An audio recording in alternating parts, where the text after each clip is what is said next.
ఆ ఒక్క కృప మిగలాలంటే అమ్మవారి పాదాలు గట్టిగా పట్టుకుంటే చాలు. ఒక్కొక్కసారి భగవంతుని చేష్టితం ఎలా ఉంటుందంటే పైకి చాలా కష్టంలా కనపడుతుంది, కానీ ఆవిడ కష్ట రూపంలో చిన్న కష్టం ఇచ్చి పెద్ద సుఖాన్ని ఇస్తుంది. మనకి తెలియదు ఆ విషయాలు. పరమాచార్య మాటల్లోనే చెప్పాలంటే, నేను ఎలాగో ఇవాళ పరమాచార్య ప్రసక్తి తెచ్చాను కాబట్టి ఆయన మాటల్లోనే చెప్పవలసి వస్తే మీకు ఒక మాట చెప్తాను. వెనకటికి ఉప్పు వ్యాపారం చేసేవాళ్ళు గాడిదల మీద ఉప్పు బస్తాలు వేసుకుని ఊళ్ళోకి తీసుకెళ్లి అమ్మేవారు. ఒకానొకప్పుడు ఉప్పు అమ్మే వ్యాపారులు గాడిదల మీద ఉప్పు బస్తాలన్నీ వేసుకుని అరణ్యంలోంచి వెడుతున్నారు. దొంగలు చూశారు, వీళ్ళు ఉప్పు బస్తాలన్నీ పట్టుకెడుతున్నారా, ఉప్పు బస్తా అంటే చాలా బరువు, ఆ ఉప్పు పట్టుకెడుతున్నారు, వీళ్ళు ఉప్పు అమ్మి మళ్ళీ వస్తారు.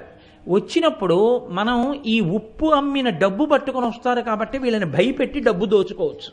కాబట్టి ఇవాళ వెడుతున్నారు కాబట్టి ఓ 2 రోజుల్లో ఉప్పు అమ్ముకుని వస్తారు. మనం ఇక్కడ హాయిగా మాట వేసి కూర్చుంటే సరిపోతుందని కూర్చున్నారు.